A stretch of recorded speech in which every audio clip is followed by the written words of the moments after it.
तो अब आप लोग ये सोच रहे होंगे कि यार वीडियो का टाइटल ऐसा है कि वाई आई हेट तेजुका। तो ये देखो, आप लोग जानते हैं कि तेजुका कैसी है। मतलब देखिए, तो कोई पढ़ाई करने वाला बच्चा है तो उसके आसपास मंडराती रहेगी, उससे हेल्प लेने की कोशिश करेगी, नोबता को पीछे छोड़ देगी। तो ऐसे शायद इंडिया में भी। इंडिया में क्या होता है, जो लड़कियाँ होती हैं, क्या होता है, जो पढ़ाई में अच्छा है ना, भले भाई वो गुड लुकिंग हो या फिर बैड लुकिंग हो या फिर कैसा भी हो, ठीक है, उसके आगे पीछे मंडराती रहेंगी, आगे पीछे घूमती रहेंगी, ठीक है, उससे हेल्प लेने की ज़्यादा से ज़्यादा कोशिश करेंगे। इंडिया में तो ये हर क्लास में आपको देखने को मिल जाएगा। लेकिन हमारा टॉपिक है कि मेरी स्टोरी क्या थी। मैंने एक कमेंटी पोस्ट डाला था कि कैसे मुझे फंसाया गया था और कैसे फंसाया गया था, क्या रीति था, सब कुछ आपको बताऊंगा बिल्कुल स्टार्टिंग थी। तो यार वीडियो को बिल्कुल लास्ट तक देखना, क्योंकि यार लास्ट तक देखोगे ना तभी आपको बिल्कुल अच्छी से समझ में आएगा कि क्या है स्टोरी मेरी। आपको फिर समझ में आएगा कि क्या है स्टोरी इन तब की।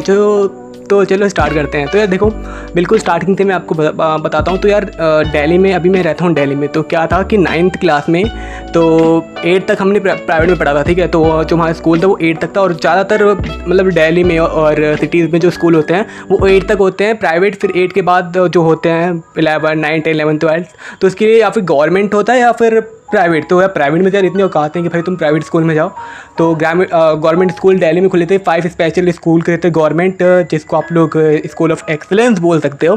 तो उसमें पेपर था, ठीक है। तो 1000 से ज़्यादा लोग वहाँ पे पेपर देने के लिए आए थे 9th का। तो 9th का वहाँ पे एंट्रेंस एग्ज़ाम हुआ था। तो फिर क्या होता कि 1000 से ज़्यादा बच्चे आए थे। तो मेरा वहाँ पे, मैं बहुत पढ़ाई में अच्छा नहीं था, तो भी यार मेरा लक था कि मेरा निकल गया। और मेरे भाई का, जिसको आप लोग शायद एनिमे स्पिरिट से जानते हो, एनिमे स्पिरिट जानते होगे, तो उसका यार 4th पोजीशन आई थी पूरे लिस्ट में। तो उसकी 4th पोजीशन आई थी और मेरा लक्की ड्रॉ में निकला था, ठीक है, मेरा लक्की ड्रॉ में निकला था।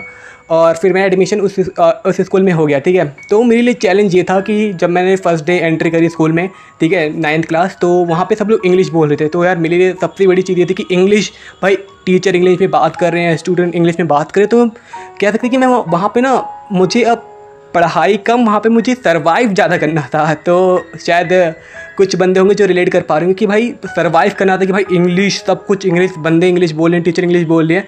तो 9th ऐसे कैसे तैसे तैसे डांट पीट के निकल गई। फिर गाइस हुआ 10th में क्या हुआ, तो 10th में भी फिर क्या सीन हुआ था कि मुझसे ना 9th में क्या हुआ था कि 9th में मैं काफ़ी मतलब दबंग टाइप का बंदा था। तो फिर सब लोग मुझसे ना मतलब डरते थे, मतलब लड़ाई नहीं करते थे, मुझसे भिड़ते नहीं थे। और तो ये सीन था 9th में। तो 9th में तो फिर क्या होता, 9th में टीचर ने डांट पीट के फिर मैं बहुत सीधा बच्चा बन गया था। जो बंदा भाई 5th, 6th, 7th, 8th, 9th तक काफ़ी अच्छा था, बिल्कुल मतलब खुल के बोलता था, सब कुछ करता था, वो बिल्कुल दब सा गया, ठीक है। और उसकी आवाज़ बंद हो गई। वो क्लास में एंटर करता था, लास्ट बेंच पे बैठ जाता था और जो टीचर के जाने का वेट करता था, सब्जेक्ट ख़त्म होने का वेट करता था। तो ये सब चीज़ें मेरे साथ हो रही थी उस वक्त। तो 9th कैसे तैसे, ठीक है, मेरी कंपार्टमेंट आई थी 9th में मैथ और साइंस में। तो फिर मुझे ग्रेस मार्क्स देके 10th में प्रमोट कर देगा। तो मैं 10th क्लास में चला गया। तो मतलब एक नंबर से यार फेल था, तो इतना मैटर मत करो। तो मैं 10th क्लास में प्रमोट हो गया, ठीक है। 10th क्लास में क्या था, मैं सोचा भाई मैं मेहनत करूँगा स्टार्टिंग से और अच्छे मार्क्स लाऊंगा। तो फिर क्या हुआ था, 10th में भाई हाफ ईयर निकल गया। भाई टीचर पीछे पड़ जाते थे कि बहुत बेइज्जती मारते थे मेरे पास, बहुत बेइज्जती होती थी मुझे। मतलब एक इंडिया में क्या होता है कि अगर स्टूडेंट थोड़ा पढ़ने में वीक है ना, उसको कह के उसको और डाउन कर देंगे। तो भाई मेरा यही था। फिर मुझे स्कूल जाने से ना डर लगने लग गया, और जिसकी वजह से ना मुझे स्कूल से हेट होने लग गया कि यार क्या करूँ। मुझे हर एक दिन चैलेंज, मतलब कहते थे चैलेंजिंग लगता था कि यार मुझे सर्वाइव करना है, टीचर से बचना। क्योंकि यार आप लोग नहीं जानते, मैं अभी आपको बताऊँगा कि यार क्या स्टोरी मेरे साथ हुई है मेरे 10th क्लास में, कि आप लोग शॉक हो जाओगे कि मेरे साथ ऐसा भी हो रखा है। तो देखो क्या सीन था, मेरी हमेशा बेइज्जती होती थी। टीचर आके बोलते थे अरे तू तो फेल हो रखा है, तू तो क्या कर रहा है, तो तेरे माँ बाप तुझे क्या सिखाते हैं। यहाँ तक टीचर बोलते थे, तुम्हारे मेरे पेरेंट्स को बोलते थे। यार मतलब मुझे समझ में नहीं आता था। मैं मानता हूँ मेरी गलती है, मैंने स्टार्टिंग से पढ़ाई नहीं की, लेकिन यार पेरेंट्स को तुम बोले कि तेरे माता पिता या फिर तेरे पापा मम्मी क्या करते हैं, ये सब मतलब भाई फैमिली बैकग्राउंड पे बात आ जाती है। मुझे नहीं पता ऐसा क्यों। फिर क्या हुआ, अब मैं लड़की वाली बात बताता हूँ। तो क्या हुआ कि एक बार सेक्शन ए में हमें ये खबर मिली कि जो मैथ टीचर है हमारे, ठीक है, वो रिमांड ले रहे हैं। मतलब लड़कों को ना क्लास से बाहर निकाल के लड़कियों से पूछ रहे हैं कि लड़कों का नाम बताओ कि जो मिसबिहेव करता है क्लास में, ठीक है। तो हमें पता चले भाई मतलब 10th में ऐसा हुआ। तो 10th बी में था और 10th ए में एनिमे स्पिरिट था। तो उसकी क्लास में ऐसा हुआ था। तो मेरा भाई काफ़ी तेज़ था पढ़ाई में, तो उसको तो कोई दिक्कत थी नहीं। लेकिन फिर क्या था, मेरी बारी है जब आई, तो फिर भाई मैं तो जब ये बात पता, मैं तो भाई रिलैक्स था। अरे ये क्या, मैं तो कुछ करा ही नहीं है, तो फिर मैं डरूँ किस बात का। तो फिर क्या हुआ, हाँ, जब हमारे लंच के बाद हमारा पीरियड हुआ, ठीक है, मैथ वाले टीचर गए और हमें वही रिपीट हमें हम लोग को बाहर निकाल दिया और गर्ल से पूछा, मतलब लड़कियों से पूछा कि बताओ कौन मिसबिहेव करता है, कौन मतलब तंग करता है लड़कियों को। तो ये तो पूछा, तो फिर क्या हुआ, ये पूछा मतलब 5 मिनट हुए। तो फिर मैं तो भाई रिलैक्स, मैं तो भाई बिल्कुल आराम से खड़ा होके मैं बस आसमान बादल बादल देख रहा था क्योंकि क्लास के बाहर बाउंड्री से। तो मैं आराम से भाई रिलैक्स था बिल्कुल। फिर जब 10 मिनट बाद फिर हमें अंदर जाना हुआ, तो फिर भाई मैं अंदर जब मैंने एंट्री करी, मैंने देखा भाई सारी लड़कियाँ भाई मुझे देख रही। मैंने कहा भाई, मैं तो बोला भाई कुछ तो गड़बड़ है, ठीक है। मैं अपनी सीट पे बैठा, तो उसके 3 सेकंड बाद सर ने बोला हर्षित खड़े हो जाओ, ठीक है। भाई मैं डर गया, मैं खड़ा हुआ, ठीक है मैं खड़ा हुआ। तो उन्होंने बोला कि उन्होंने बोला कि हर्षित अपने मतलब गुस्से से, ऐसे हर्षित भी नहीं बोला, बोले तू अपने पापा को बुला के लाना, अपने पेरेंट्स को बुला के लाना। मैं कि सर मैं क्यों बुला के लाऊँ पेरेंट्स को। तो कह रहे हैं कि तुम मिसबिहेव करते हो। मैं कि सर मुझे ये बताओ किसने आपसे कहा है। और रही बात कि मिसबिहेव पूरी क्लास से अभी आप मेरे सामने पूछ लो कि मैंने क्या मिसबिहेव कर लिया। आपने आगे पीछे तो पूछ लिया, अब वो जो भी लड़की है, ठीक है, मैंने बोला सर जो भी है मुझे नहीं पता वो कौन है, लेकिन आप अभी अगर क्लास से पूछोगे ना कि मैं क्या करता हूँ, मैं तो भाई ऐसा इस टाइप का हूँ कि मैं क्लास में पीछे आके बोल देता हूँ। यार कुछ बच्चों ने क्या था मेरे सपोर्ट में बोला कि सर ये तो क्लास में चुपचाप से आके पीछे बैठ जाता है, ये तो इसका तो कुछ है ही नहीं कि मिसबिहेव करे। तो मुझे ना ये चीज़ पता चली कि यार जो लड़कियाँ होती हैं ना, वो अपने आप को अच्छा बताने के लिए या फिर टीचर के सामने अच्छा दिखने के लिए वो अपना वुमन कार्ड खेलती हैं। और ये चीज़ ना गाइस सारी मैं अब आप लोग बोलोगे भाई तो एक लड़की को जज करके नहीं बोल सकता, लेकिन गाइस मैक्सिमम में ये चीज़ होती है कि वो अपना वुमन कार्ड या फिर कोई भी हो वो चीज़ खेलते हैं। वो पता है सर के सामने वो बंदी ना, अच्छा मुझे नहीं पता वो कौन थी, आज तक नहीं पता, लेकिन वो जो भी थी तो वो ना सर के सामने अच्छा मतलब जैसे कि सिंपैथी, आप लोग जानते हैं कि जैसे कि अगर आपने किसी सर से जो मतलब बंदा चुगली करता है तो टीचर्स के फेवर में होते हैं स्कूल में, मैक्सिमम यही होता है। तो उसका भी यही था। मेरा नाम इसलिए लिया गया था क्योंकि क्या हुआ था कि सारे जो तेज़ बच्चे थे, खासकर जो मॉनिटर होते हैं, जो टॉपर होते हैं, तो क्या हुआ था मेरी ना एक टॉपर के साथ क्या हुआ था कि हम लोग हैंडबॉल खेल लेते, तो फिर मैंने टॉपर के थप्पड़ जड़ दिया था क्योंकि वो मेरे हाथ से बॉल खींचा था। मैंने कस के उसके थप्पड़ जड़ दिया था। तब से जो क्लास टॉपर है वो मेरे दुश्मन हो गए थे और भाई उनका काम है भड़काना। तो फिर उसने भड़काया, उसने टीचर को बताया, तो जिसे टीचर भी मुझसे काफ़ी नफरत करने लग गए। मुझसे तो भाई सारे टीचर पता नहीं क्या दुश्मनी से बहुत नफरत करने लग गए, ठीक है, हर बात पे। मतलब भाई ये सीन था ना मेरे साथ कि हर बात पे मुझे मारा जाता था, स्कूल में मारा जाता था गाइस, मारा जाता था गंदी तरीके से। प्लस पेरेंट्स के पास फ़ोन जाता था, प्लस मुझे जानबूझ के हमेशा बेइज्जत किया जाता था क्लास में। अब मुझे नहीं पता कि क्यों यार, हमेशा इंडियन सोसाइटी में हमेशा यार जो वीक रहेगा ना वो कभी ऊपर नहीं आ पाएगा, समझ रहे हो, उसको और वीक कर देंगे, जहाँ तक मुझे ऐसा लगता है। तो मेरे साथ ये हो जाता। और मैं आपको अभी एक इंसिडेंट बताऊँगा ना, आप लोग के आँखों में से आंसू निकल जाएंगे कि मेरे साथ ऐसा भी हो सकता है। तो दरअसल क्या हुआ था कि मेरे ना कान में इन्फेक्शन हो गया था। तो फिर मैं हॉस्पिटल में मैं 7 दिन में भर्ती था, ठीक है, 7 दिन में हॉस्पिटल में भर्ती था।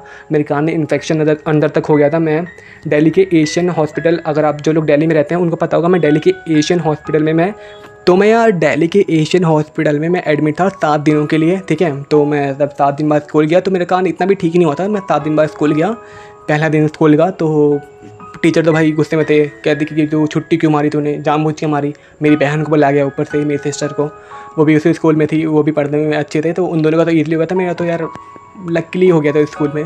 तो क्या हुआ था, उसको बुलाया, उससे पूछा कि ये क्यों नहीं आ रहा था, क्यों ये बहाने मार रहा था, ये बहाने मार रहा है। मतलब यार हॉस्पिटल में मैं एडमिट था, मैं बहाने मारूँगा, इन्फेक्शन था। मैं सर मैं आपको रिपोर्ट दिखा दूँ क्या। तो ठीक है, एक मैथ वाला पीरियड बीत गया, तब एसएसटी का पीरियड आया। तो वो टीचर थी, ठीक है, उनका नाम था अनु शर्मा, सॉरी अनुजा नाम था उनका। तो क्या हुआ था कि मैम ने बोला कि कॉपी दिखाओ, ठीक है। मैं बोले मैम मैं कॉपी नहीं लाया, मैं आ ही नहीं रहा था। तो मैम ने मुझे खींच के थप्पड़ मारा और मैंने बोला मैम मेरे आंसू तो आंसू निकल, क्योंकि मैम ने उसी काम पे मारा था ना कि जिस वक्त में दर्द हो रहा था। मैं रोने लग गया सबके सामने। 10th में आप लोग सोच सकते हो कि मुझे रोना पड़ा सबके सामने, मैं रोने लग गया। फिर मैंने मैम से बोला कि मैम मैं नहीं लाया, सॉरी। तो मैम ने एक और थप्पड़ मारा। फिर मैं ज़्यादा रोने लग गया। मैंने बोला कि मैम मेरा अभी इन्फेक्शन था कान में, तो दर्द हो रहा है काफ़ी। फिर मैम ने मुझे दूसरे कान पे भी मारा, 4 थप्पड़ दूसरे कान पे मारा और बोला कि चलो कोई नहीं, मैं बराबर कर देती हूँ। तो मैम ने दूसरे कान में 4 थप्पड़ मारा और इस कान में 8 थप्पड़ मारे मेरे।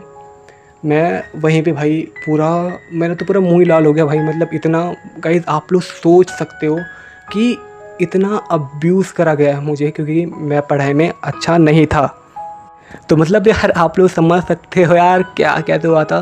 और वो दिन मैंने घर आके किसी को भी नहीं बताया था कि ऐसा मेरे साथ हुआ है, कि भाई मुझे इन्फेक्शन हुआ था कान में और उसी कान में मुझे 12-12 थप्पड़, ये क्या ये बताऊँ गाइस, इतना टॉर्चर हुआ। क्योंकि यार यहाँ पे ना गाइस, अगर तुम अगर पढ़ाई में वीक हो ना, तो एक श्राप है इंडियन सोसाइटी में। अगर तुम पढ़ाई में वीक हो तो गाइस ये एक श्राप है और तुम्हें इसको झेलना पड़ेगा।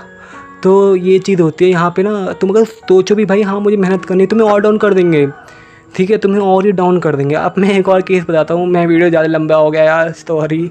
तो एक और केस बताता हूँ। ये 10th भी पास हो गई, ठीक है, 60% थे। तो 11th में गया। 11th में मैं ज़्यादा स्कूल नहीं जा रहा था क्योंकि मुझे स्कूल से नफरत हो गया था, ठीक है। तो 11th में क्या हुआ, फिर मैं जब 11th में गया, एक हफ़्ते में, एक पहले दिन स्कूल गया, फिर मैं 4 दिन बाद आया, तब मुझे ये पता चला कि कुछ लड़कियों ने क्या करा है कि 2 बंदे हमारी क्लास में, 2 लड़कियाँ, उनका नाम वाइस प्रिंसिपल के सामने ले लिया और बोला कि ये लोग मुझे क्लास में अनकंफर्टेबल फील कराते हैं। भाई साहब, मतलब गाइस ये लोग ना सिंपैथी गेन करने के लिए कितने भी नीचे गिर सकते भाई। वो दोनों बंदे शौक बोले कि हमने तो भाई ऐसा कुछ करा ही नहीं। पता क्या हुआ था कि ये दोनों बात कर रहे थे, वो जो लड़के थे वो बात कर रहे थे, ठीक है। तो फिर उसने बोला कि बात क्यों कर रहे हो, तो फिर वो बोले कि, तो फिर उनने थोड़ा ये बोल दिया कि तो उससे क्या मतलब। तो फिर उनने, अब देखो क्या करा, उसको इतनी बेइज्जती अपनी फील हुई उस बंदी को कि उसने एक लड़की के साथ मिलके सर से ये बात बोल दी कि ये दोनों क्लास में अनकंफर्टेबल फील कराते हैं। तो भाई गाइस आप लोग सोच लो कि कैसे टीचर होते हैं, कैसी लड़कियाँ होती कोविड स्कूल की, कैसा क्या होता है साला। घटिया एजुकेशन सिस्टम इंडिया का साला, सच सच बता रहा हूँ गाइस। मतलब इतना टॉर्चर हुआ, इतना बेइज्जती, हर एक दिन बेइज्जती सहो, फिर स्कूल जाओ, फिर चैलेंजिंग, हर एक दिन चैलेंजिंग, ऊपर से इतना मार खाओ, ऊपर से हर क्लास में तुम्हारी बेइज्जती, हर क्लास में यार। मतलब गाइस एक स्टूडेंट की खुद का यार होता है कि हाँ भाई हमारी कोई इज्जत करे यार, मतलब कॉन्फिडेंस तुम्हारा बिल्कुल ख़त्म सा ही हो जाएगा यार, ख़त्म सा ही हो जाएगा। तो यही है गाइस मेरी स्टोरी। और आप लोग सब सोच लो क्या कैसे है, उसके बाद भी लोग ऐसे करते हैं। तो जो लोग सोचते हैं ना स्कूल लाइफ बहुत अच्छी होती है, जो बंदे सोचते हैं गाइस वो ना टॉपर होते हैं। और जो ये बंदा बोले कि भाई स्कूल लाइफ बहुत अच्छी थी, तो सोच लो कि टीचर का चुगलखोर वही है, हर चीज़ वही करवाता है वो बंदा। और टीचर का चुगलखोरी, टीचर का हमेशा आगे पीछे, तो वो बंदा वो गिरी करते हैं ना, तो उनको स्कूल बहुत अच्छा लगता है। यहाँ पे हर एक दिन टॉर्चर, हर एक दिन अब्यूजिंग होती है। मैं सच बता रहा हूँ, अभी यार क्या ही बताऊँ, हर एक दिन डर लगता है। और अभी भी यार आप लोग ये सोचो, जिस बंदे को इंग्लिश ना बोलना आता, ना अच्छे से इंग्लिश रीड करना आता, वो बंदे ने कैसे सर्वाइव करा, पूरा कैसे करा, क्या करा भाई साहब। तो यही है, यही कहानी है गाइस। बस सोच लिया आपने। आप मैक्सिमम लोगों के साथ ऐसा होने वाला होगा या फिर हो चुका होगा तो मुझे नहीं पता, लेकिन मेरे साथ बहुत कुछ हुआ है और बहुत कुछ अभी क्या पता होने वाला हो। तो यही सब चीज़ें हैं जो मैं आप लोगों के साथ शेयर करना चाहता था, क्योंकि मुझे पता है कि आप लोग वो फील कर पाओगे, वो चीज़ समझ पाओगे जो मैंने महसूस करी है। तो आई होप कि आप लोगों को ये वीडियो अच्छी लगी होगी। तो मिलते हैं ऐसे एक और, अगर आपको स्टोरी टाइम चाहिए मेरी लाइफ से रिलेटेड तो ज़रूर से बताना, मैं ट्राई करूँगा कि आप लोगों को दूँ स्टोरी टाइम। तो मिलते हैं नेक्स्ट वीडियो में, तब तक के लिए बाय।